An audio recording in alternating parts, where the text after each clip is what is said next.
신약성경 141면이 되겠습니다. 요한복음 1장 1절부터 5절까지의 말씀입니다.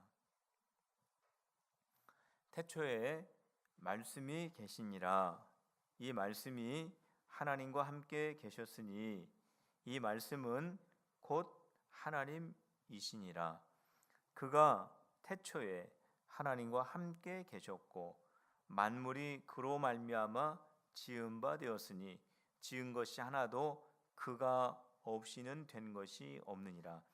그 안에 생명이 있었으니 이 생명은 사람들의 빛이라. 빛이 어두움에 비치되 어둠이 깨닫지 못하더라. 아멘. 오늘은 대림절 첫 번째 주일입니다. 이 대림절은 4주 동안 지키게 되는데 오늘이 첫 번째 주일이고 4주를 지키게 되면 성탄절을 맞이하게 됩니다. 크리스마스가 되는 거죠. 이 대림절 이 4주 동안에는 성탄절을 우리가 마음으로 잘 준비하고 더 나아가서는 우리 예수님께서 다시 오신다고 말씀하셨죠. 그래서 이것을 우리가 재림이라고 말씀을 드리는데 예수님이 다시 오실 것을 기다리는 우리의 믿음을 우리가 다시 한번 점검해 보는 기간이 바로 대림절입니다. 이 대림절이라고 하는 이 말은 다른 말이 또 있습니다. 대강절이라고도 하고요, 강림절이라고도 합니다. 대림절, 대강절, 강림절입니다. 여기서 이 대자는요 무슨 대자냐면 기다릴 때입니다. 한자로 기다릴 때. 강자는 무슨 강자냐면 임할강. 림자는 이것도 역시 임할림 이렇게 됩니다. 그래서 아시겠죠? 한자가 무슨 뜻인지. 대림절 아시겠죠? 대강절 아시겠죠? 강림절 다 비슷한 말입니다. 우리 예수님이 오신다라고 하는 의미가 여기에 담겨져 있는 것입니다. 이 대림절은 교회의 첫 번째를 시작하는 그러한 절기에 속하게 됩니다. 우리가 한 해를 시작할 때는 1월 달부터 시작을 하죠. 그런데 교회는 대림절기부터 교회는 시작이 되는 것입니다. 예수님께서 이 땅에 생명의 빛으로 오시는 그 대림절로부터 시작해서 교회력이 시작이 되죠. 그렇기 때문에 우리 대림절 주일을 맞이하는 우리 사랑하는 필그림의 모든 성도들의 마음속에는 어떠한 마음을 가져야 되냐면 성탄절을 정말로 마음속으로 준비하는 그런 마음을 가지셔야 되고요. 그리고 다시 오실 그 예수님을 내 마음속에 잘 믿음으로 기다리고 있는지 그 믿음을 확인하는 그런 시간을 갖는 것이 바로 대림절에 우리가 해야 될 일인 것입니다. 대림절 첫 주를 맞이해서 대림절의 주인공은 산타클로스가 아닙니다. 대림절의 주인공은 예수님이신데 이 예수님이 어떠한 분인가에 대해서 오늘 말씀을 통해서 함께 나누려고 합니다. 대림절의 주인공이신 그 예수님이 어떠한 분이신가는 오늘 우리가 읽은 요한복음 1장에 보면은 너무나 소상하게 잘 기록이 되어 있습니다. 예수님이 어떠한 분인가가 우리가 읽은 요한복음 1장에 잘 설명이 되어 있는데 여러분들 이 요한복음 1장을 되게 돌아가셔서 자세하게 한번 꼼꼼히 살펴보시길 바랍니다. 오늘 여러분들 1절 말씀을 우리 같이 한번 읽어보도록 하겠습니다. 요한복음 1장 1절입니다. 같이 읽어볼까요? 시작. 태초에 말씀이 계시니라. 말씀이 하나님과 함께 계셨으니 이 말씀은 곧 하나님이시니라 그랬습니다. 여기에서 말씀이 나오죠. 이 말씀은 성경에 보면 이 말씀은 원문에 보면은 뭐라고 기록되어 있냐면 로고스로 기록이 되어 있습니다. 로고스. 이 로고스가 뭐냐면요, 이거는 진리라는 뜻입니다. 이 뜻이 이 성경에서 사용이 되어지는 이 로고스라고 하는 이 말은 진리라는 뜻이에요. 진리. 우리가 지나가다 보면 로고스 교회 뭐 이런 교회 있죠. 이게 진리 교회라는 뜻입니다. 그런데 특별히 오늘 이 요한복음에서 이 로고스라고 하는 이 말은 예수님을 표현할 때 사용되었던 단어입니다. 그래서 오늘 태초에 말씀이 계시니라 했을 때 이 말씀은 뭘까요? 이 말씀은 예수님을 말하는 겁니다. 자, 그렇다면 이 1절에 말씀이라고 하는 말 대신에 예수님이라고 하는 말을 넣어서 다시 한번 여러분들 잘 읽어보시길 바랍니다. 우리 말씀 대신에 예수님을 넣어서 같이 한번 읽어볼까요? 시작. 태초에 예수님이 계시니라. 예수님이 하나님과 함께 가셨고 예수님이 곧 하나님이시니라. 아셨죠? 예수님이 어떠한 분인가를 여기에서 이렇게 말씀해 주고 있는데 오늘 이 1절 말씀에 보면 예수님이 태초에 계신 분이다 라고 하는 것을 지금 말씀해 주고 있습니다. 이 태초라고 하는 이 말은요, 이거는 모든 만물이 생겨나기 이전 시간을 말하는 거예요. 그 모든 만물이 생겨나기 이전을 말하는 겁니다. 창세기 1장 1절에 보면 태초에 하나님이 천지를 창조하시니라. 그러니까 태초는 모든 만물이 창조되기 이전을 말하는 겁니다. 그런데 예수님의 시작은 우리가 생각하는 어떠한 시작에서부터 예수님이 계셨던 것은 아닙니다. 성경에서 뭐라고 말씀하고 있냐면 예수님은 시작이 없으신 분이라고 말씀하세요. 예수님은 끝도 없으신 분이라고 말씀하세요. 예수님은 영원부터 영원까지 계시는 분이다 라고 그렇게 말씀을 하십니다. 예수님은 시간에 관계없이 존재하시는 분이시다. 예수님은 우리의 시간을 초월하여 계시는 분이시다. 우리에게는 과거와 현재와 미래가 있지만 예수님에게는 과거, 미래가 없으시고 예수님은 항상 지금이신 거예요. 그래서 성경 말씀에 보면 나는 아브라함의 하나님, 이삭의 하나님, 야곱의 하나님, 이 말씀은 무슨 말씀이냐면 하나님은 죽은 자의 하나님이 아니시라 지금 나의 하나님이시다라는 거예요.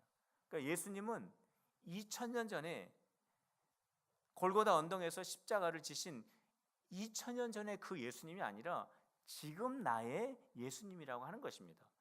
그렇기 때문에 예수님께서 2000년 전에 십자가에서 피 흘리시며 돌아가셨는데 그 2000년 전에 계셨던 그 예수님이 나와 무슨 관계가 있을까?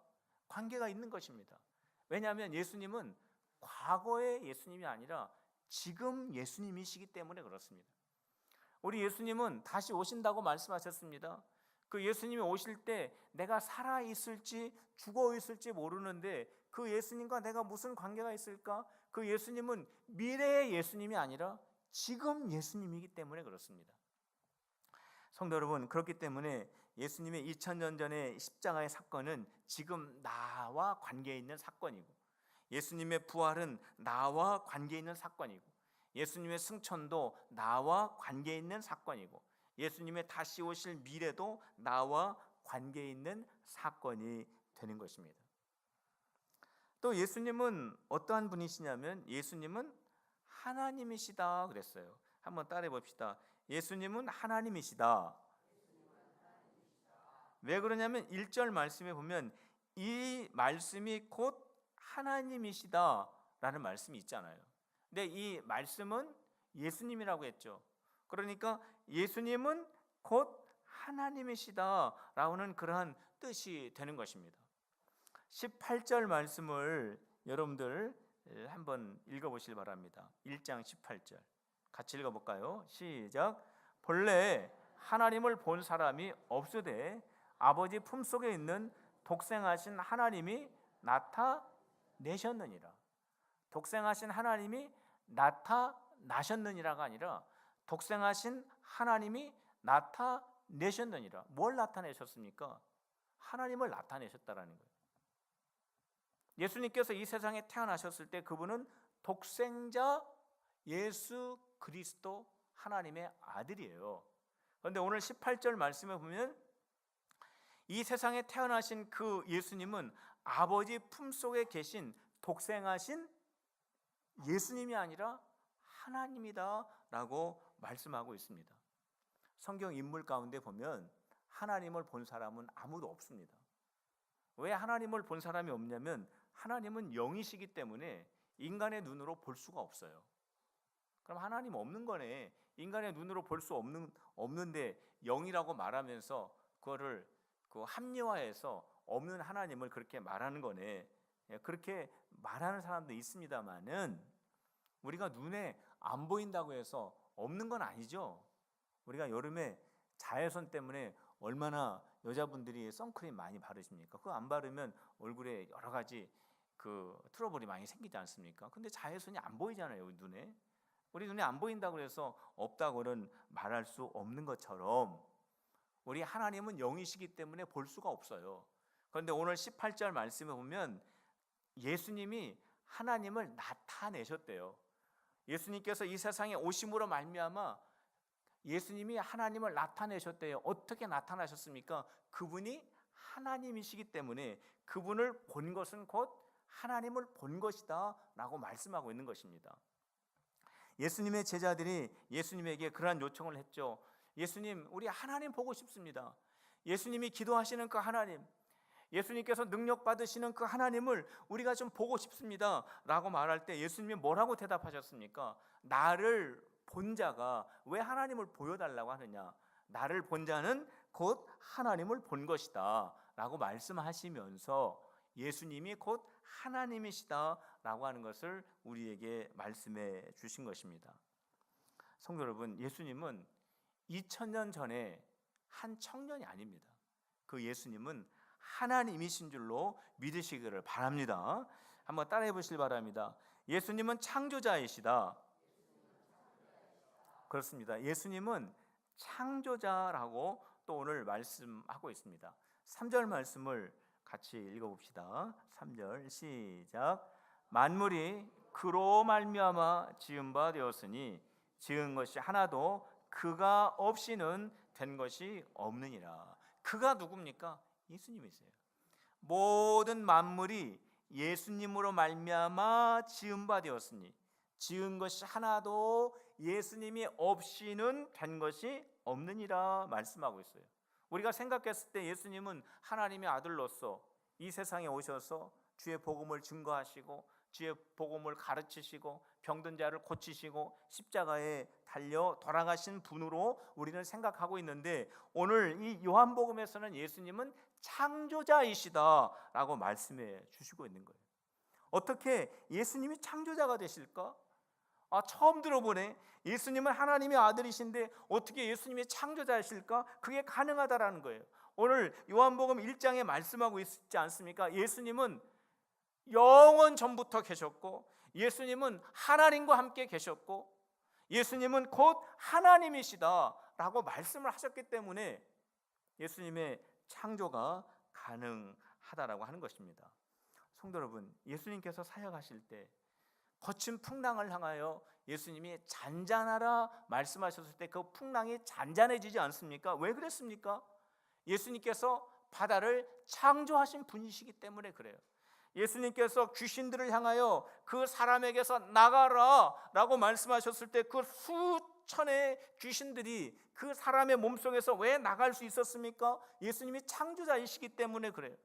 고칠 수 없는 그 병자의 몸에 손을 얹으시고 어떻게 그 병자가 그 순간에 고침을 받았습니까? 예수님이 그 사람을 창조하신 주인이시기 때문에 그렇습니다. 죽은 지 3일 되었던 그 나사로를 향하여 나사로를 불렀을 때 죽었던 나사로가 어떻게 다시 살아나올 수 있었습니까? 예수님이 생명의 주관자이신 창조자이기 때문에 그래요. 성도 여러분, 예수님은 시간을 초월하신 분이에요. 지금 제가 여러분들에게 말씀드린 것은 성경에 기록되어 있는 2000년 전에 예수님이 살아 계셨을 때 일어났던 일이지 그것이 아니라는 거예요. 예수님은 시간을 초월하셔서 지금 여러분들의 예수님이 되셔서 창조자이신 예수님이 여러분들 마음속에 일어나는 거친 풍랑을 잔잔케 해주시며, 우리들이 어떠한 어둠의 성에 붙잡혀서 어둠의 영에 몰려가고 있을 때 주님께서는 그 어둠의 영을 몰아내시며, 우리가 질병 가운데 고통받고 있을 때 그 질병에서 건져내 주시고, 우리가 인생의 어떠한 문제 속에 헤매고 있을 때 그 문제 속에서 건져내시는 분이 바로 지금 나와 함께 하시는 창조자 예수님이신 것을 믿으시기를 바랍니다. 이번 대림절 기간 동안에 성도 여러분, 창조자 예수님을 깊이 만나는 우리 필그림의 사랑하는 성도들 모두가 다 되시기를 주님의 이름으로 축원합니다. 한번 따라해 봅시다. 창조자 예수님 만나고 싶습니다. 네 번째로 예수님은 어떠한 분이냐면 우리 생명의 근원이 되시는 분이십니다. 한번 따라해 봅시다. 예수님은 생명의 근원이시다. 믿습니까? 4절 말씀을 같이 읽어봅시다. 4절 말씀 시작. 그 안에 생명이 있었으니 이 생명은 사람들의 빛이라 그랬습니다. 성경에 보면은 이 생명이라고 하는 말이 나오는데, 이 성경에 생명이라고 하는 단어는 세 가지가 있습니다. 성경 원어에 보면은 세 가지가 있는데, 우리 한국말에는 그냥 생명이라고 표현이 되어 있지만 이 원어에 보면은 첫 번째가 뭐냐면 푸시케입니다. 푸시케. 이 푸시케는 뭐냐면 우리 몸의 육체적인 생명을 말하는 것입니다. 자기 생명을 사랑하는 자는 잃을 것이요, 자기 생명을 미워하는 자는 영생을 얻을 것이다 라고 했을 때 그 생명이 바로 푸시케입니다. 우리 이 살아있는 이 몸의 생명을 우리가 푸시케라고 하고요. 두 번째는 비오스가 있습니다. 이 비오스는 뭐냐면 우리가 살아가는 삶, 우리가 살아가는 생활을 말하는 것입니다. 육신의 정욕, 안목의 정욕, 이생의 자랑. 육신의 정욕은 우리 육신의 쾌락을 말하는 것이죠. 안목의 정욕은 우리 눈으로 보는 쾌락을 말하는 것이죠. 이생의 자랑은 뭐냐면 우리의 삶, 우리의 생활을 말하는 것입니다. 바로 이 이생이 바로 비오스입니다. 그런데 세 번째 생명이 있어요. 이 세 번째 생명은 조회입니다. 이 조회는 하나님께서 주시는 영원한 생명을 말하는 거예요. 하나님께서 예수님 안에 넣어주신 그 생명, 예수 안에 생명이 있다라고 했을 때 이 생명은 푸시케도 아니고 비오스도 아니고 그것은 완전한 생명, 예수님에게 주신 생명, 영원한 생명, 온전한 생명을 말하는 것입니다. 바로 그 조회가 바로 저와 여러분들의 빛이 된다라고 하는 거예요. 성도 여러분, 왜 성경에서는 우리에게 빛이 필요하다라고 말씀하셨을까요? 왜 성경에서는 여러분들에게 빛이 있어야 된다라고 말씀하셨을까요? 그 이유는 뭐냐면 여러분들이 살아가는 이 세상은 너무나 깜깜하기 때문에 그렇습니다.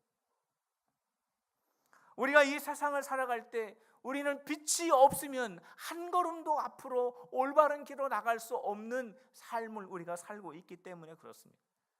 성도 여러분, 우리가 살고 있는 이 시대는 너무나 어두운 시대에 우리가 살고 있습니다. 나의 유익을 위해서라면 얼마든지 욕할 수 있는 시대에 살고 있습니다. 폭언할 수 있습니다. 그 사람이 나이가 많은 사람이든 그 사람이 자기 식구든 그 사람이 여자이든 어린아이든 상관없이, 내 친구든 상관없이, 내 동료든 상관없이 얼마든지 폭언할 수 있는 사회, 더 넘어서 폭행할 수 있는 사회, 폭력을 행할 수 있는 사회, 상대방에게 상처를 줄 수 있고 뿐만 아니라 상대방이 이제까지 아름답게 가꿔왔던 그 삶을 완전히 한순간에 깨트려 버릴 수 있는 사회에 우리가 살고 있습니다. 내가 정말로 얼마나 소중한 존재인지를 모르고, 나와 함께하고 있는 사람이 얼마나 귀중한 사람인지를 모르고, 우리가 함께 생활하는 이 믿음의 공동체가 얼마나 소중한 사람들인지 정말 모르고 살아가는 이 시대가 가장 어두운 세대인 것입니다.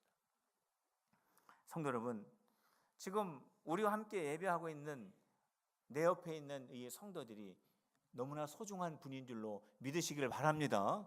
우리 옆에 있는 분들에게 한번 얘기해 주세요. 당신은 정말 소중한 사람입니다. 한번 얘기해 주세요.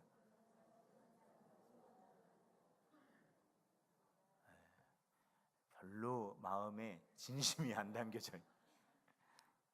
다시 해보세요. 마음을 담아서. 당신은 정말 소중한 사람입니다. 시작.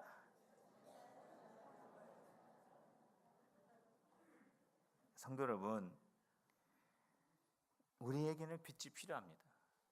내가 얼마나 소중한 사람인지, 나 소중한 사람이구나, 정말 나와 함께 살고 있는 이 가족이 정말 귀중한 존재인지를, 그리고 우리가 함께 신앙생활하는 우리 필그림의 성도들이 얼마나 나에게 귀중한 사람들인지를 알 수 있기 위해서는 빛이 필요해요.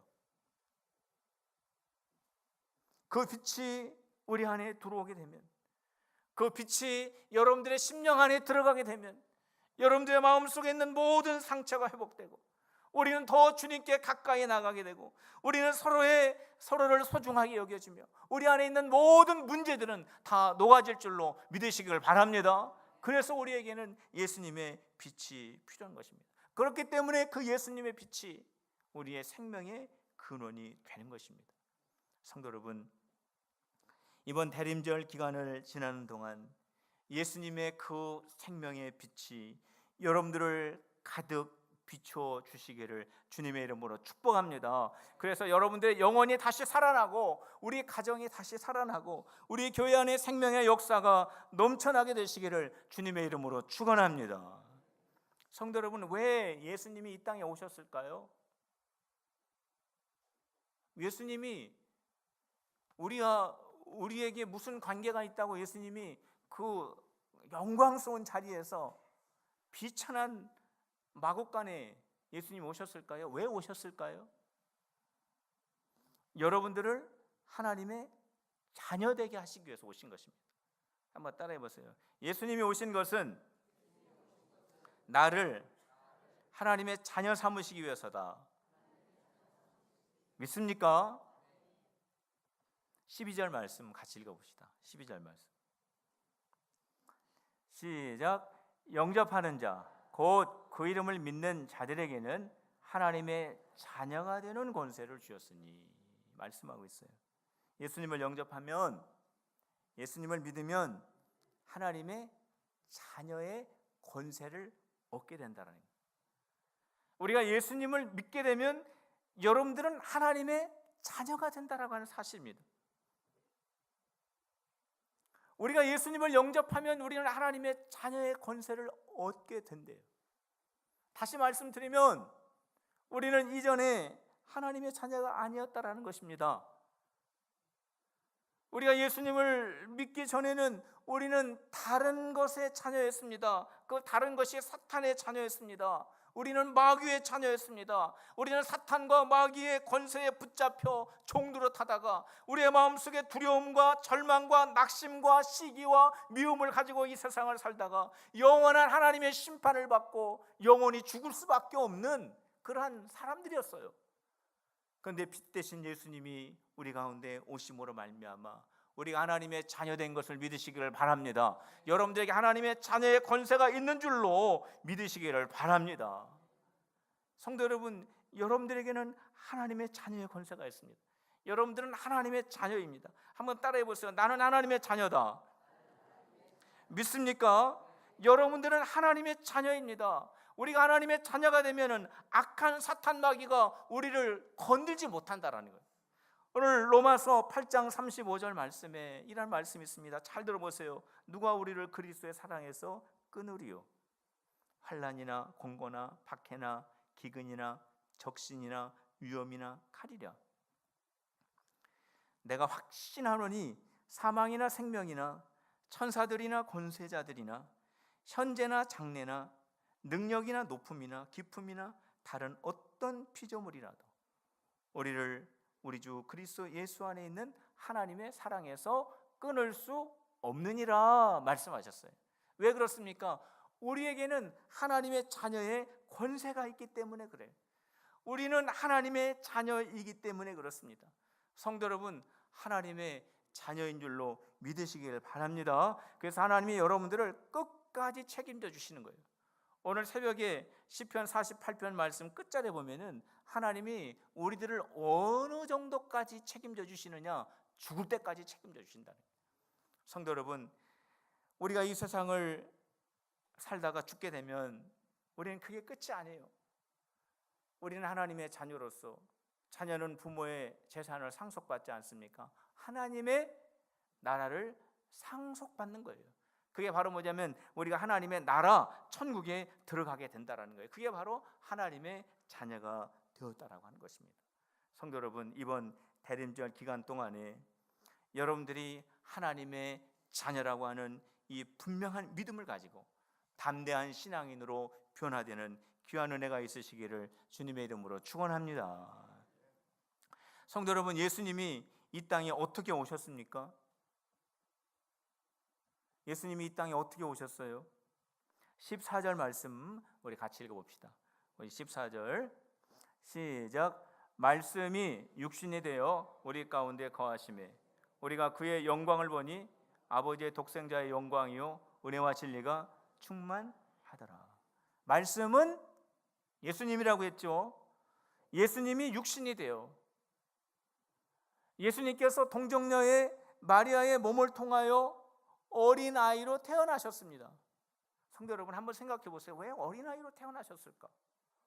예수님이 하나님의 능력을 가지시고 권능을 가지시고 더 영광스러운 모습으로 예수님께서 저 로마나 아니면은 바벨론이나 아니면 더 넓은 그러한 나라에서 예수님이 나타나셔서 복음 증거하시면 더 많은 사람이 믿지 않았겠습니까? 근데 예수님은 그런 믿음을 원치 않으셨다라는 거예요.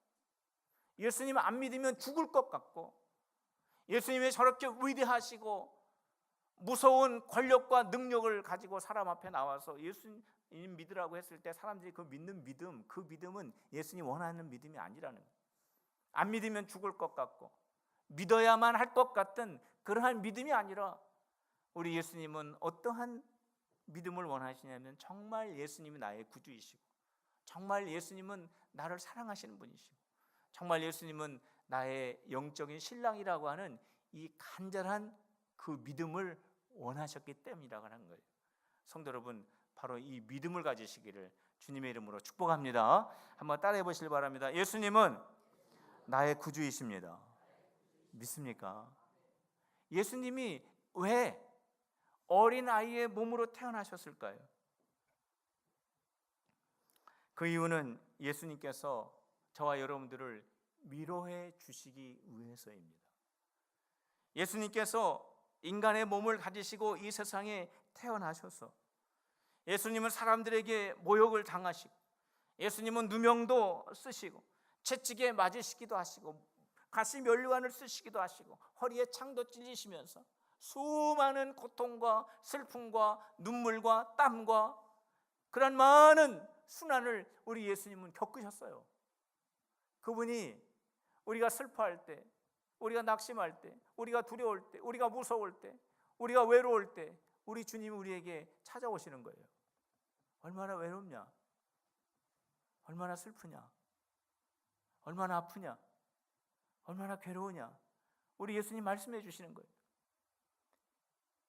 그 예수님이 우리에게 그렇게 위로가 되실 수 있는 것입니다. 예수님의 영광스러운 보좌에서 우리를 바라보시면서 내가 너를 사랑한다, 내가 너를 관심 갖고 있다, 이런 말씀이 아니시라 예수님이 친히 우리가 담당해야 될 그런 많은 인생의 고난을 예수님이 미리 담당하시고 우리를 위로해 주시기 위해서 우리 예수님은 마리아의 몸에서 10달 동안 계시고 어린아이로, 소년으로, 청소년으로 청년기의 기간을 모두 거치시면서 인간의 몸을 입으시고 이 땅에 오신 것입니다. 성도 여러분, 예수님은 시간을 초월하신 분이십니다. 2000년 전 인간의 몸을 입으시고 예수님을 따르는 많은 무리들과 제자들과 병자들을 위로했었던 그분은 지금 이 시간에도 변함없이 여러분들 곁에 오셔서 여러분들의 아픔과 외로움과 고통과 슬픔을 다 아신다고 말씀하시는 거예요. 이번 대림절 기간 동안 그 예수님의 사랑을 많이 경험하시기를 주님의 이름으로 축원합니다. 한번 따라해 보세요. 예수님, 사랑받고 싶어요. 정말 예수님의 사랑 받으기를 원하십니까? 이번 대림절 기간에 그 마음을 간절히 마음속에 소원하시기를 바랍니다.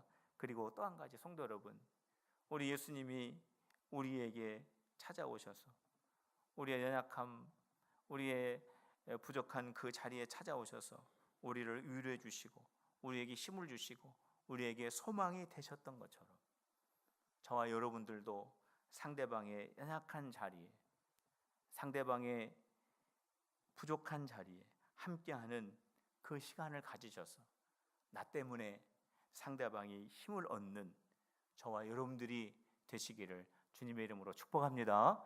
한번 옆에 있는 사람에게 한번 이야기해 주세요. 내가 당신의 힘이 되겠습니다. 근데 이렇게 힘이 없어요. 한번 이렇게 해보세요. 나에게 힘이 되어 주세요. 이 목소리는 이렇게 큰데 말이죠. 내가 당신의 소망이 되겠습니다. 이 목소리는 작은데 나에게 힘이 되어 주세요. 이건 크단 말이에요. 다시 한번 해보세요. 내가 당신의 소망이 되겠습니다. 시작. 그런 우리 필그림의 모든 성도님들 다 되시기를 주님의 이름으로 축복합니다. 이번 대림절 기간 동안에 예수님을 깊이 묵상합시다. 그리고 내가 하나님의 자녀라고 하는 것을 확신합시다. 그리고 우리 모든 우리 필그림의 성도 한 사람 한 사람이 누군가의 힘이 되고 위로가 되는 그 예수님의 그 모습을 따라가는 우리 대림절이 다 되시기를 주님의 이름으로 축복합니다. 기도하겠습니다. 하나님 아버지, 대림절을 맞이하여 저희들이 주님을 더 알기를 원합니다. 예수님을 통해서 우리가 하나님의 아들과 딸이 되었다라고 하는 이 사실을 우리가 확실히 깨닫게 하여 주시고 이 대림절 기간 동안 예수님의 모습을 닮아가는 우리 모든 성도들이 되게 하여 주시옵소서. 예수님의 이름으로 기도하옵나이다. 아멘. 우리 다 일어나셔서 우리 함께 찬양합시다.